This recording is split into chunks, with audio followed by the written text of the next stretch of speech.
Welcome to Let's Eat.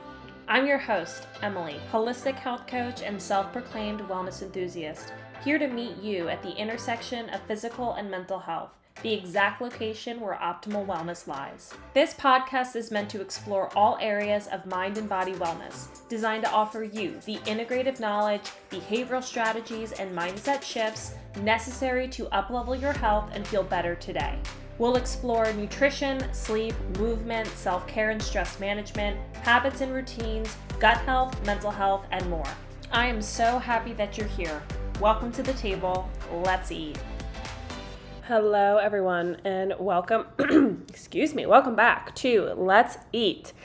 Today, while I love talking about all of the wonderful habits that we should be integrating into our lives, or I would recommend integrating into our day for the sake of better quality health, better mental health, better physical health, today we are talking about 4 unhealthy habits that we need to ditch.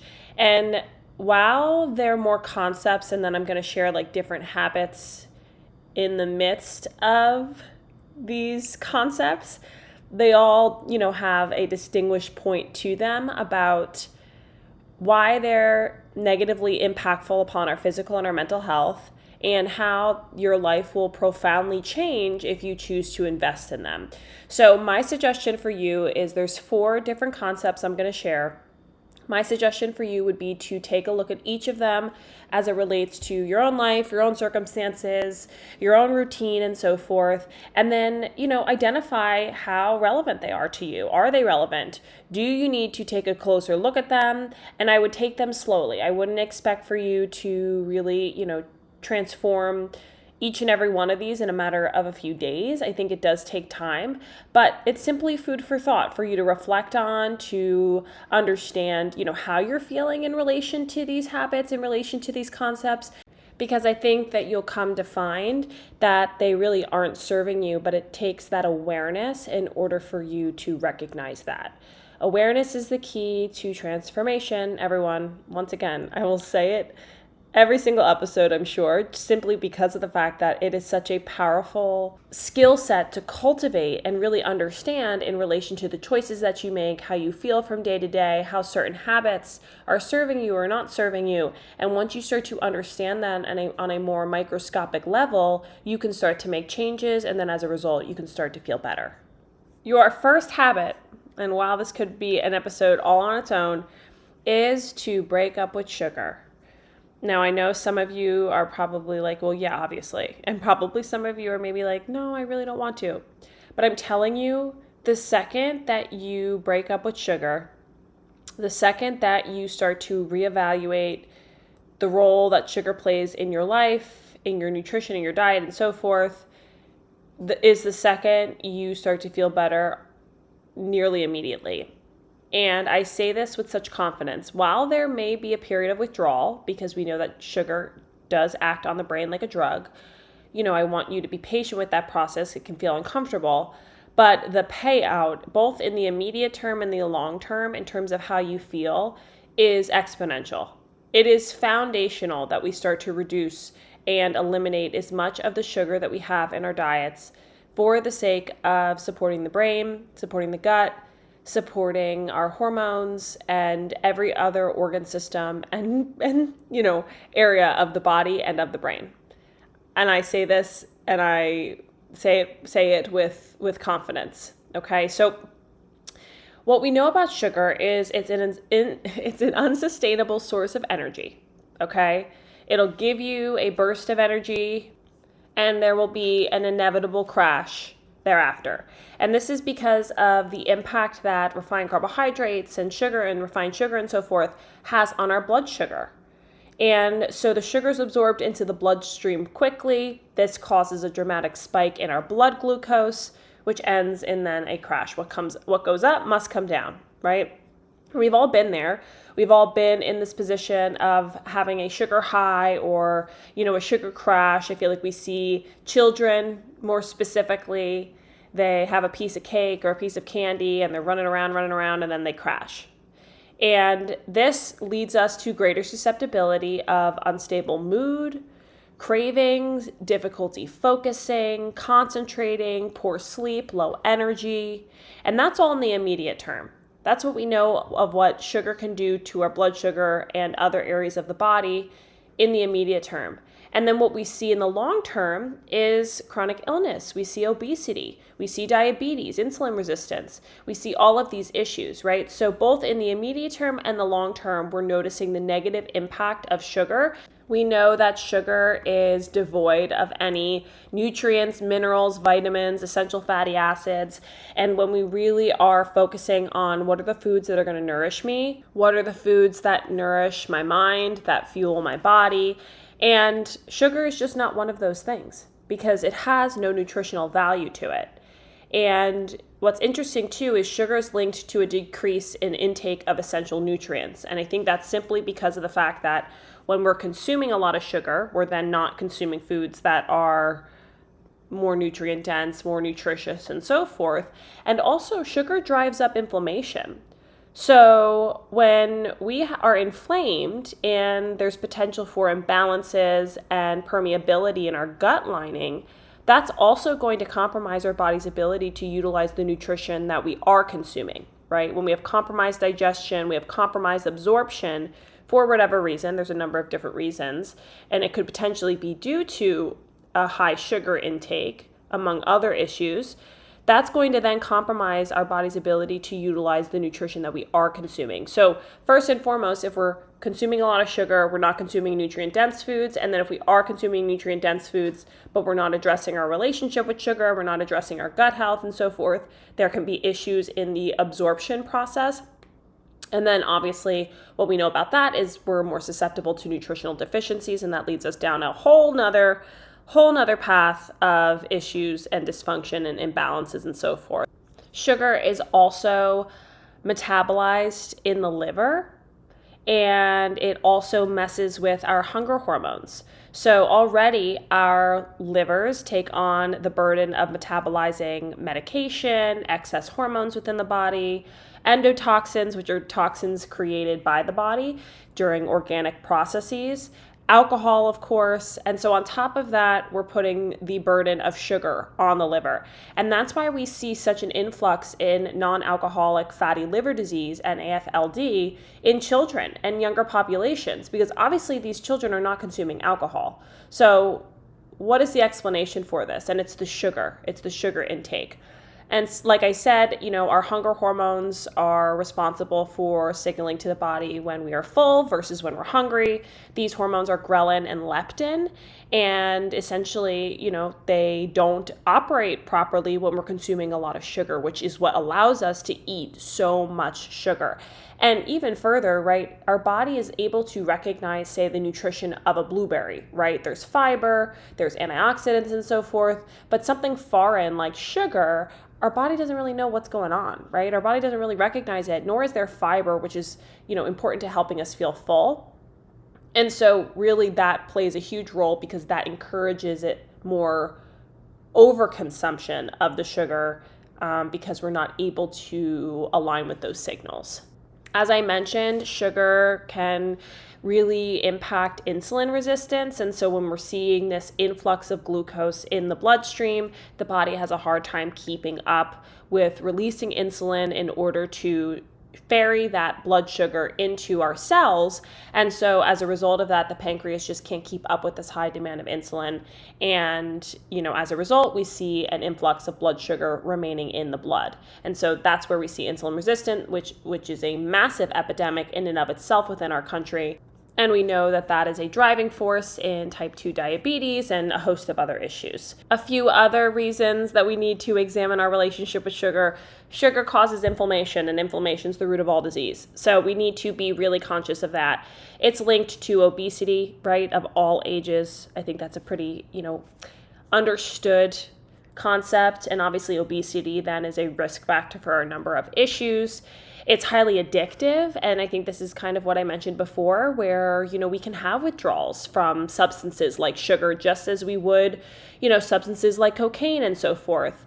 And that's a really important consideration, right? This obviously has an impact on our gut health. Sugar feeds the bad bacteria within our gut health. It impacts our cholesterol.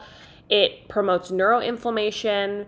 It contributes to metabolic dysfunction, right, which can lead to all sorts of issues, including issues like Alzheimer's and other neurodegenerative diseases like dementia. So really just considering how sugar plays a role in your life, I think first and foremost is important. I really think that while we commonly think of sugar as being the refined sugar, the kind of standard granulated sugar, cookies, cakes, muffins, and sweeteners and so forth, sugar is actually hiding in a lot of other places. And once you really start to cultivate this critical consumer mentality and sharpen that skill set, I think you'll come to realize that you're actually consuming a lot more sugar than maybe you previously had recognized. I have a guide available on my website called Becoming a Critical Consumer, Up-Level Your Grocery Shop, and it goes really into depth about this on how to identify sugar in ingredient labels, because I think that's just something that we don't know how to do. And a lot of times, while the label might not say outwardly sugar, or maybe the product itself says it's sugar-free or low sugar or, no added sugar, whatever the case is, you have to look at the ingredient label and understand, okay, but what are the other names? What are the pseudonyms for sugar? Because there's over 200 names for sugar. And a lot of times there's other forms hidden in there, but we're not given the education on how to find it, how to identify it, and so forth. So that would be my suggestion for you. Really start to cultivate an understanding of where sugar is hiding and what your relationship with sugar looks like, and then slowly start to reduce it. I mean, just making small swaps here and there, not cold turkey. I would not recommend that. I don't think that that's successful. I think it takes time for you to step away from maybe the amount of sugar that you were consuming and start to understand its role in your life. And then, start to take small steps in order to manage it, in order to, remove it, reduce it, and avoid it if you can. So first habit, first suggestion, first concept, reevaluate your relationship with sugar. I'm telling you, it will change your life. Okay, this next one is more of a concept than it is a specific habit, but I'm going to share a few habits that can be interwoven within the concept itself. And this has to do with our cortisol, and it has to do with our stress and really understanding the profound impact that stress has on the body. If you know me at all, you know I am always talking about stress, especially just given the fact that I have a background in mental health. But I think at the same time, considering the physical stressors and the habits that induce stress within the body is really important. 95% of disease is exacerbated by or caused by stress. And so if we really start to examine these micro stressors or these habits that actually induce stress or dysregulate our cortisol or, impact us in a way that would be qualified as stressful, we can start to dismantle and manage them a little bit better so that we're not placing such heavy stress on the body. And, it does take time. And I think some of these habits are ones that are sometimes out of our control, and not to say that we can't safeguard ourselves and start to build resilience to stress, but just given the nature of the modern world, it is more challenging to address some of these stressors in a productive way just because of the way that the world operates, right? With work and relationships and artificial lighting and technology and so forth. So, like I mentioned, the world that we live in is inherently stressful, and there's no denying that, there's no changing that. We can only choose how we respond to it and how we take care of ourselves. And so much of what we do is really stressful. So, for example, too much high-intensity interval training, blue light at night, blue light first thing in the morning, sugar, sleep deprivation, coffee on an empty stomach. All of these things influence us in a way that I don't think we consider as being necessarily harmful, necessarily stressful. They've simply just become normalized within our culture. And foundational to our health is stress management. Really living more gently, understanding the nervous system, supporting the nervous system, and making the time to nourish yourself in this way is one of the best things that you can do for your health. Mental health, physical health, quality of life, and so forth. And so when I talk about cortisol dysregulation and I talk about cortisol, I think this has become quite the buzzword. It's awfully trendy, especially on TikTok and social media and whatnot. And, I'm not here to demonize cortisol. I'm not here to say that we want to get rid of cortisol, because we don't. Cortisol is a very important stress hormone. It plays a role in a lot of processes within the body. And understanding how to support cortisol so that it is regulated and that it's being released properly and appropriately is what I'm suggesting here. So while it plays such a critical role in that regard, and it has played such a big role in our safety and our functioning and so forth, nowadays, given the nature of our world, we are so chronically stressed out that we're seeing this influence our sleep, our digestion, our day-to-day functioning, and it's also very influential on long-term health outcomes. Like mentioned, 95% of all illness is either exacerbated by or caused by stress. And so really understanding this part of your health is almost a non-negotiable in today's world, because I think what it really boils down to is, because of how stressful the world is today and how stimulated we are and how, activated we are and dysregulated we have to put forth that extra effort to really understand, how can I respond to these stressors? How can I respond to these stimuli differently or more effectively in order for it to lessen the impact that it has on my body? I think it's really negligent and it's really foolish of us to say, oh, well, I'm not stressed, right? I'm not stressed out. I'm good. When in reality, so much of what we're doing from day to day, the processed foods, the sedentary living, just blue light alone, and technology and social media and environmental toxins, a lot of these components that impact our health are out of our control. We simply just do not have control around them. And so really understanding this, I think, is something that we first and foremost just have to accept, essentially, and then take the necessary steps in order to better support the body in building resilience and in responding to these stressors so that we can continue to cultivate better health. So some suggestions that I might offer you as it relates to supporting the body in this way is reducing your blue light exposure first thing in the morning and in the evenings. This has all to do with circadian rhythm and circadian health. Essentially, our body releases cortisol first thing in the morning, and that's where we see it peak. And then throughout the rest of the day, we see those levels diminish. And then in the evenings, when cortisol is supposed to be at its lowest, that's when we see melatonin produced. And that's what allows us to get to sleep.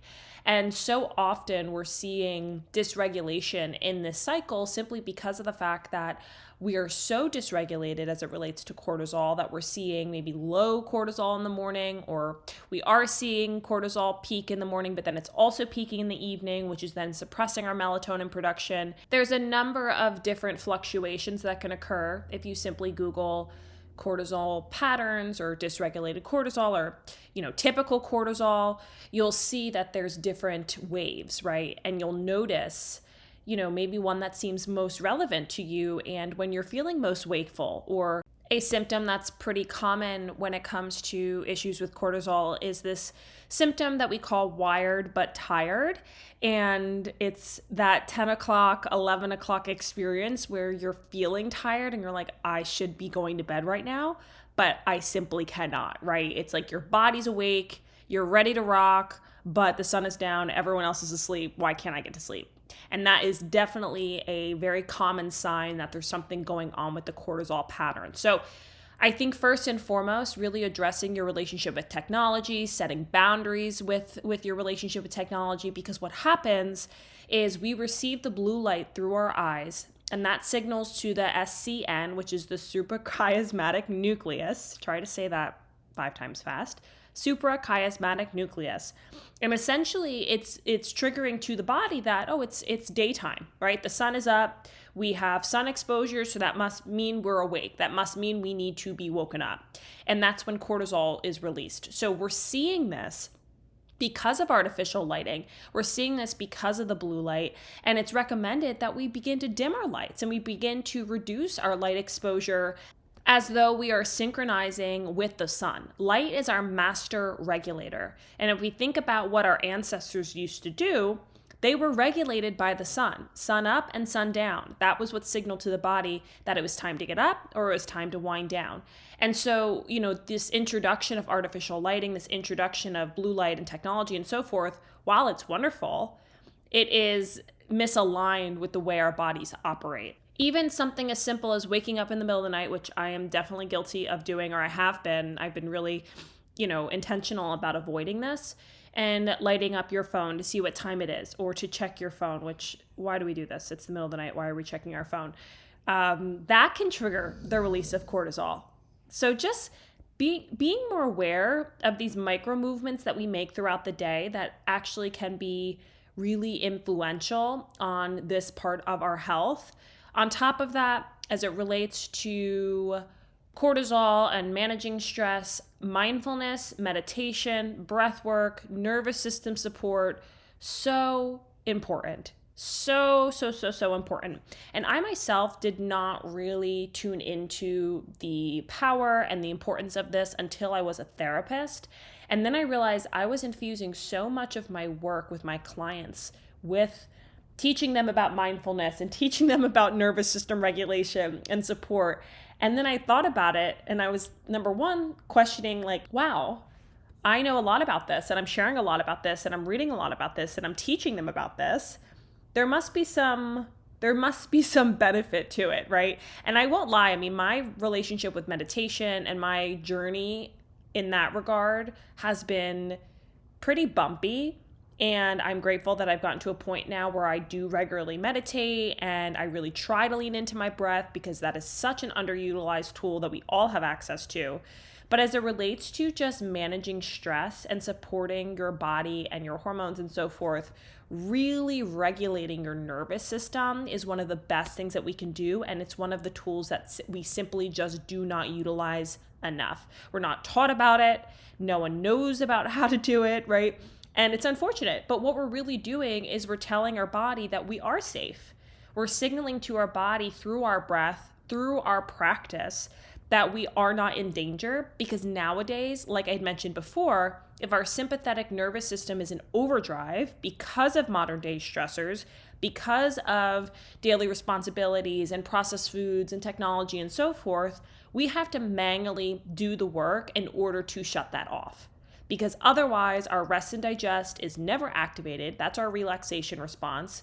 We're chronically activated. We are chronically producing cortisol because our body is simply under the impression that we are just constantly at threat, right? And in danger, our survival's at risk. And you can imagine the damage that can come along with that. This was a primitive response to danger that our ancestors needed in order to stay safe, right? It was when they came across an enemy tribe, or it was when, we encountered some sort of wildlife, right? A bear, a lion, a tiger, whatever the case may be.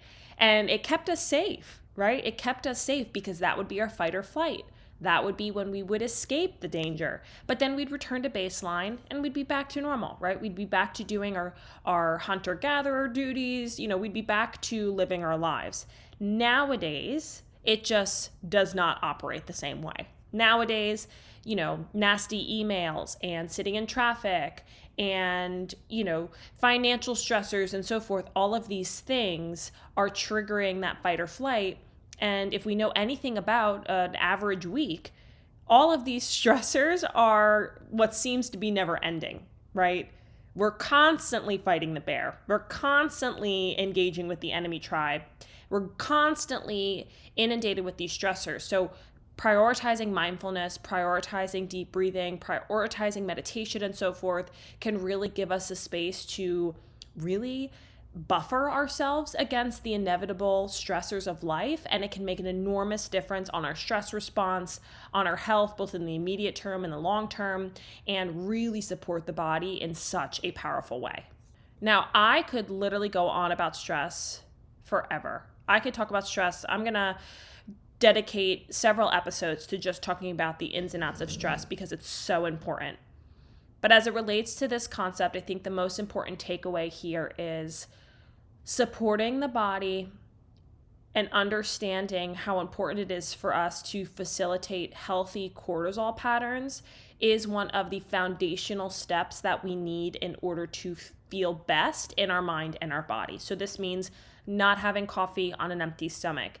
This means waking up and getting natural sunlight exposure. That is huge for hormone health, is getting up and allowing our body to be exposed to natural sunlight as early as we can, right? And some of us wake up before the sun, but getting exposure to that sunlight 10 to 20 minutes, no SPF, no sunglasses, let the light shine in. It means reducing our blue light exposure in the evenings. Supporting the body with proper nutrition, I think, is an obvious one, but stress depletes a lot of our essential nutrition, like B vitamins, like magnesium, like zinc and selenium. So really optimizing your body's nutrient intake is so important for this process. There are different adaptogenic herbs you can integrate into your routine if you're interested in supplementation. Herbs like rhodiola and ashwagandha have been largely researched. Like mentioned, deep breathing and meditation. This, helps your nervous system. It helps raise your resilience towards stress. Don't skip meals and support a healthy blood sugar. This means, protein rich, fiber rich, fat, healthy fats. This helps support the body to stabilize. You're getting the nutrition that you need. And it's also very stressful on the body to skip meals. It's really stressful on the body to have an unstable blood sugar through refined sugar, refined carbohydrates. Be balanced in your relationship with movement. If you're doing too much HIIT, like I mentioned in the beginning, that's really stressful on the body. So prioritizing HIIT is wonderful, right? Small doses of stress can be really valuable to our body, especially to the anti-aging process, but also incorporating restorative work, yoga, stretching, recovery, giving yourself rest days. So important. Stress management and supporting healthy cortisol means a number of different things. And so really understanding that and understanding how this is influencing how you feel from day to day is such an important part of leading a healthy life, both in mind and body. And I think what's unfortunate is the unhealthy habits that we have are what are really detrimental to our cortisol, to our stress levels, and so forth. So identifying these patterns or identifying these unhealthy habits in your day and trying to make adjustments in them, game changer for your health. Okay, next habit or next unhealthy habit that we are going to cover is this unhealthy fixation or obsession with not sleeping. I am going to tell you right here, right now, it is not cute to not sleep. I don't know who told you that. I don't know what toxic productivity guru said to you, yeah, you should grind and sleep when you're dead. And, why bother sleeping when we could be using those hours to do more, to be more, to grow, develop, to produce, to make money, whatever. Run the other way. Okay. This is so incredibly harmful and toxic. And I imagine in the next 5, 10, 15, 20 years, we're going to continually see more and more research that sheds light on the value that sleep has on brain health, especially. Okay, look up sleep and neurodegenerative diseases like Alzheimer's, dementia, and so forth. Huge. Sleep in mental health, sleep and gut health, sleep in our stress levels. We are going to just see how valuable and how harmful sleep deprivation and difficulty sleeping and so forth, how harmful that is for our health, both in the immediate term and the long term. I think so many of us just dismiss poor sleep as just being a part of who we are. I'm just not a good sleeper. Or, I just don't sleep well. Or we just allow ourselves to excuse the fact that, our sleep is just not good quality. And this is simply just not acceptable. I'm going to tell you how it is. It's just not acceptable to me. Okay. This is huge. We need to be sleeping. And this unhealthy habit of just not sleeping or having inconsistent sleep or having distracted sleep or, all of the issues that we see within our country that have to do with sleep This is why this is my third unhealthy habit that we just need to get rid of. We just need to stop making not sleeping a priority, making it part of our day-to-day. We need to stop engaging in behaviors that promote poor sleep, i.e., blue light before bed, i.e., unstable blood sugar, i.e. scrolling before bed, i.e. sleeping in rooms where the temperature's not right, distractions, noises, whatever it is. We just need to stop, okay? Sleep and sleep hygiene should be the foundation of your day. Practicing sleep hygiene, supporting your sleep, is one of the most important parts of our health and will change your life if you start to promote it, if you start to prioritize it, if you start to examine what are the things throughout my day, what are the habits that are causing me to sleep so poorly, causing me to have trouble getting to sleep, causing me to have trouble waking up, causing me to wake up in the middle of the night, right? Really getting granular, really looking at those microscopic components, because in reality, it is likely something to do with you. Love you, but I'm just being real here, okay? It's probably something to do with you. I argue all the time that sleep disturbances are symptoms of something underneath the surface, okay? While there can be more extreme sleep conditions, something like sleep apnea, something of that capacity, that is maybe something that needs to be addressed, more intentionally, right? At the end of the day, they are all symptoms. So, having these issues or identifying your symptoms first and foremost, and then starting to backtrack and look at your day and look at what you're doing and look at your habits and really understanding and doing your research as to why these sleep disturbances may be happening, that's up to you. That's something fully in your control, okay? I don't want to hear that you're just a bad sleeper. Sometimes just doing a little bit of digging and doing a little bit more reflecting and trial and error and experimenting and so forth, that in and of itself can gather a lot of information and build awareness around what could be influencing your sleep quality and what you might need to do in order to address it. So please, I beg of you, I beg of you, please, and look at your sleep. And I would argue too, actually, I feel very confident in saying this, habit number 1 and habit number 2 is going to inevitably impact habit number 3. And then now that I look at habit number 4, same thing. So really addressing all 4 of these unhealthy habits or for all of these concepts essentially will influence the other. And so you're going to see kind of this compounded effect just by engaging in 1, 2, 3, and 4 that is going to influence each other and improve your quality of life overall. So that is my challenge for you, okay? Address your sleep.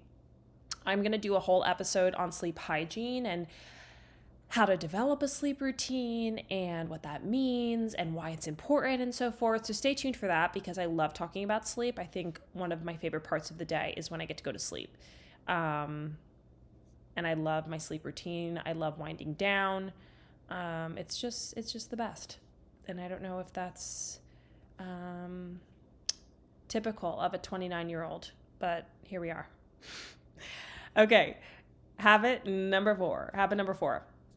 I think this one is obvious, okay? But unfortunately, a lot of us are just simply not doing it, simply not engaging in it. And I'm here to gently but forcefully remind you, we need to be moving our bodies. One of the best ways to support our health, support longevity, reduce the likelihood of chronic illness, improve our mental health, is by moving our bodies. We are just too sedentary, and it is very unnatural for us as human beings to be as sedentary as we are. And unfortunately, we put this heavy pressure on movement, on exercise as being this hard, this challenging, this time-consuming, this painful behavior that so many of us just don't even consider all of the health benefits that come along with it. And I think that is a really problematic narrative that we are rehearsing within our culture. And we need to start dismantling it in order for us to increase our access and increase our willingness to move more often to move more consistently because of how influential it is on our mind and on our bodies. For those of you who don't know, I actually co-founded a nonprofit back in 2019 called Move for Mind. And my co-founder and I, we connected over Facebook when I had posted something on Facebook with an interest of hosting a 5K or hosting a race of some kind to promote movement for mental health. I went through a phase where I was running a lot of 5Ks, and I typically would find 5Ks that aligned with different causes or, organizations or, would promote certain topics and so forth that I really, aligned with and that I personally felt compelled to support and I wanted to run to support and so forth. And I realized that there was just no mental health related, runs, walks, here and there, few and far between. So I posted on Facebook seeing if anyone would be interested in something like that. And this, friend of mine, Taylor, reached out and he asked, if he could be a part of the process, right? If he could help out with creating this race. And it turned out that we ended up just creating a nonprofit. And I eventually resigned as being part of the board. I left, primary involvement, and I'm still now obviously a co-founder, but that was a part of my life for a little while where, I wanted to send this message and promote the message that movement is powerful and pivotal for mental health. And it's almost essential. It is essential. I mean, some of the research says that antidepressants have a similar effect on the brain as do exercise, or I guess vice versa, right? Exercise is just as powerful as antidepressants. And what we are just simply not considering is how important it is and how non-negotiable it is for us to be moving our bodies because of the research and what it says in relation to our health. Muscle mass is one of the best ways to support healthy aging.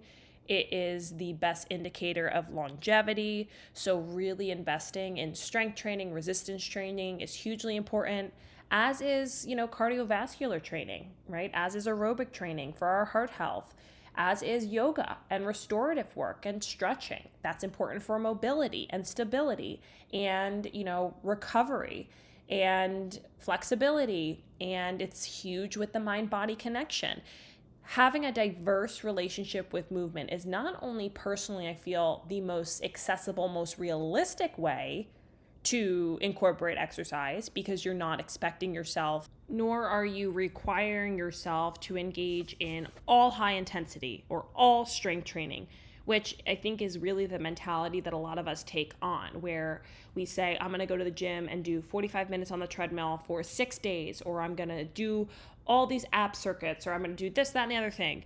And we need a diversity. We need a balance. Our body needs different types of movement to optimally function in order to optimally support the body and its development, its growth, and its health. And I think this is the first place that we need to start, is recognizing that you don't have to do, nor do I recommend. I think that's one of the worst things that we can do, to try and do high intensity interval training every single day. And don't get me wrong, I've been there. I myself was a chronic runner. I loved high intensity. I did Kayla Itsines for a while. I don't think I mentioned that on my first few episodes. I was someone who loved Kayla Itsines, and Itsines, I don't really know how to pronounce her name. But basically this program was a 21 minute, 28 minute circuit, 28 minute workout maybe. And it was 7 minutes for each circuit, and you did circuit 1 and circuit 2, and then you repeated it, and they were just AMRAPs, so as many rounds as possible, and lots of jumping, lots of jump squats, jump lunges, really intense movements on the body. My sister and I went through a serious HIIT phase with this. And don't get me wrong, they are effective workouts. They are intense workouts, but boy, are they tough on the body. I'm just imagining myself doing jump lunges right now, and my knees and my hamstrings and my whole body hurts. Just thinking about it. So as it relates to exercise, okay, diversity is important. All right, I don't want to see anyone doing the same workout 6 days in a row. I don't want to see anyone doing, intense running every day, unless you're training, right? And even if you're training for a marathon or half marathon or something, obviously it's, cross training and so forth is important, and there's usually plans involved, and it's very intentional, right? There's a lot of intention behind the training plan and the program. But when it comes to exercise, I think this is probably the most sustainable way to develop a relationship with exercise, because you're giving your body the space to rest, number one, to avoid burnout. And you're only doing, say, strength training 3 to 4 times a week. You're only doing higher intensity workouts maybe 1-2 times a week. And you're really giving yourself the diversity so that your body can effectively respond to these movements. Okay, so first and foremost, we need to be moving more. Get started. I think if you're just getting started, just walking or just cycling or just getting into the habit of exercise to get your body comfortable with it, to get your body moving, I think body weight work is really important. That is something I suggest with clients who are just starting within the strength and resistance training world.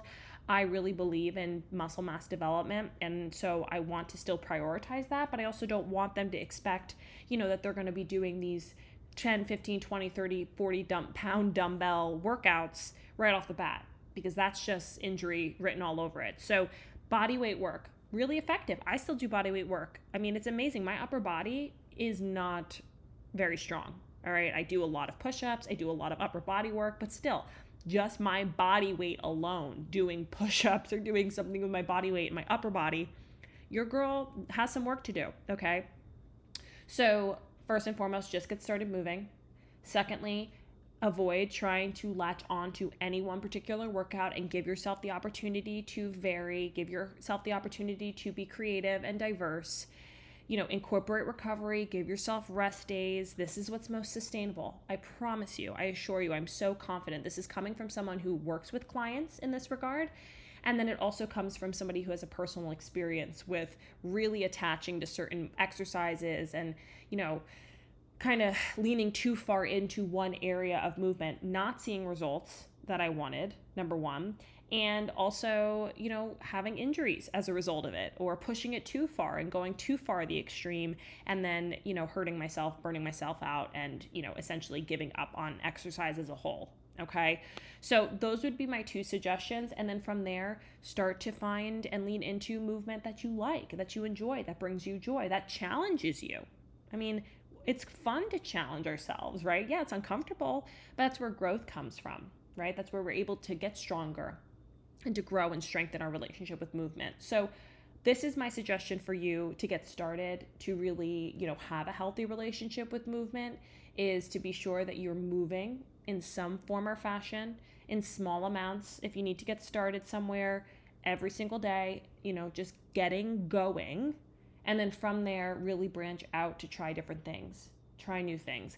A yoga studio just opened up literally 2 minutes from me, and they have all sorts of classes that I've just never tried before.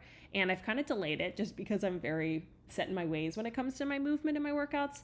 And I like my Peloton, I like the classes that I take and whatnot, but I'm really trying to get myself to expand and go take a class on a random day and say, yeah, I tried it. Maybe it's for me, maybe it's not for me, but it's challenging my body in a new way. It's getting me out of the house. It's getting me going to somewhere new. And I think this is really important to keep things exciting, to keep things creative, and to give your body the most well-rounded opportunity to develop, to grow, to strengthen, and so forth. So this concludes my episode on 4 unhealthy habits that we need to ditch. And I know that they were more about concepts than they were actual maybe habits, but obviously there are habits embedded in them. And I hope it brought you value. I hope that you can take away from this episode. Like I said before, they're all interrelated. So the second that you start moving your body more is the second that you reduce your cravings for sugar, is the second that you release excess cortisol within the body, because, we need to kind of relinquish these stress hormones, relinquish the anxiety, the energy that's in the body that builds up. We have better sleep. I don't know if I said that already. All of these, habits and all these behaviors all play into each other. And that's so fun and exciting and beautiful that, it's a domino effect, essentially, that once you start engaging in one area, you'll notice benefits and other areas will become much easier for you. So I hope that you enjoyed.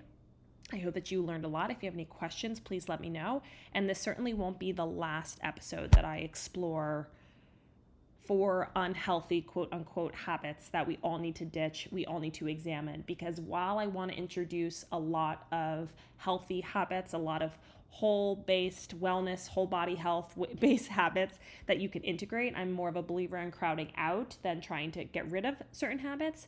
I also think I need to shed light on some of these habits that are really harmful to our health in a mental and physical way that, we should all be examining personally in our lives in order to feel better, in order to improve our quality of life. So thank you for being here. I wish you all a wonderful rest of your day and be well.